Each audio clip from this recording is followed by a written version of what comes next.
je vais vous parler un peu du scandale français au niveau académique.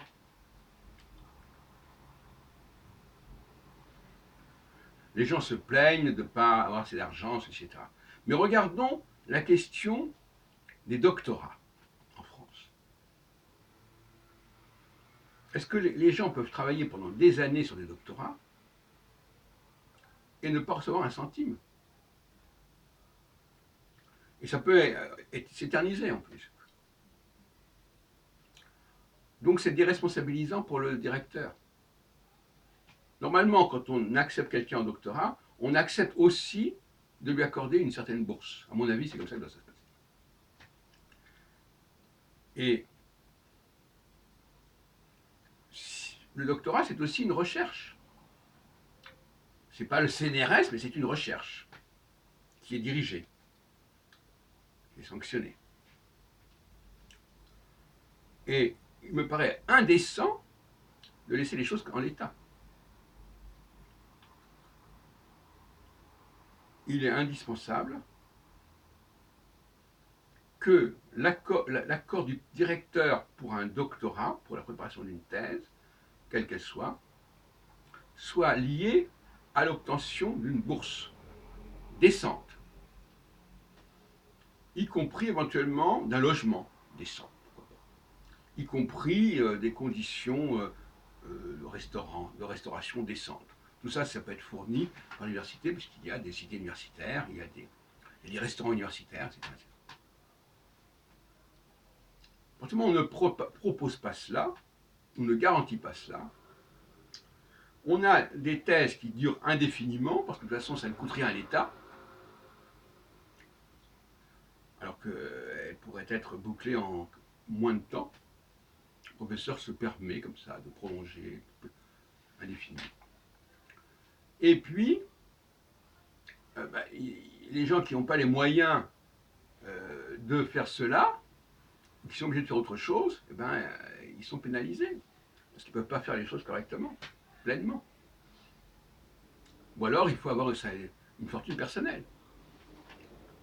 Ou alors il faut entamer, sa propre fortune, ses propres capitaux, etc. Chose qui ne va pas. Alors je ne sais pas comment ça se passe à l'étranger, mais ce que je sais, c'est que c'est bien que les gens, les gilets jaunes, protestent ceci ou cela, mais la question des doctorats, je ne parle même pas des masters, c'est encore autre chose, mais des doctorats, aujourd'hui c'est un petit peu différent parce que ça dure moins longtemps. Avant il y avait doctorat d'État qui pouvait durer 10 ans, 15 ans. Et la personne faisait son doctorat d'État pendant 10 ans, 15 ans, elle ne recevait pas un centime. Et en plus, elle ne publiait pas ses recherches parce que justement, il fallait que la soutenance ait été faite. Et par conséquent, d'autres personnes pouvaient publier leurs recherches parce qu'elles n'avaient pas passé par un doctorat, mais par un éditeur. Et en plus, il peut y avoir des fuites, des recherches qu'on a faites et puis que d'autres personnes peuvent exploiter avant vous, peuvent publier avant vous. Voilà encore un autre aspect des choses qui est absolument aberrant. Là aussi, il faut faire quelque chose. C'est parce qu'on prépare un doctorat qu'on ne doit pas publier ses travaux. Quand il y a une chose importante, il faudrait que pendant le doctorat, quand la personne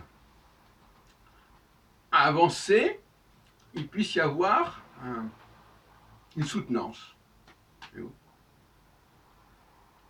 Au fond, un doctorat devrait se faire sur plusieurs soutenances et pas sur une seule. Et on peut éventuellement s'arrêter à une première soutenance. Si ça n'a pas donné tout ce qu'on attendait, on dit à la personne, écoutez, voilà, bon, vous avez votre année, on pourrait trouver un système qui ferait, voilà, vous avez un certain doctorat, mais pas le doctorat abouti, etc.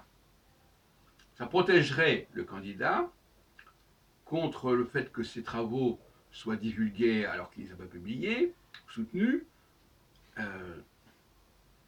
et tout simplement, il n'y a pas de raison que s'il a trouvé quelque chose, ça ne soit pas connu, même si et que quelqu'un d'autre, par ses propres moyens, le trouve aussi plus tard.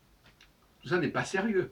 Donc il y a une espèce de chaos, une espèce de bordel en ce qui concerne le doctorat, l'organisation des doctorats, qui est à dénoncer, mais alors de façon absolument évidente, et il faut faire quelque chose.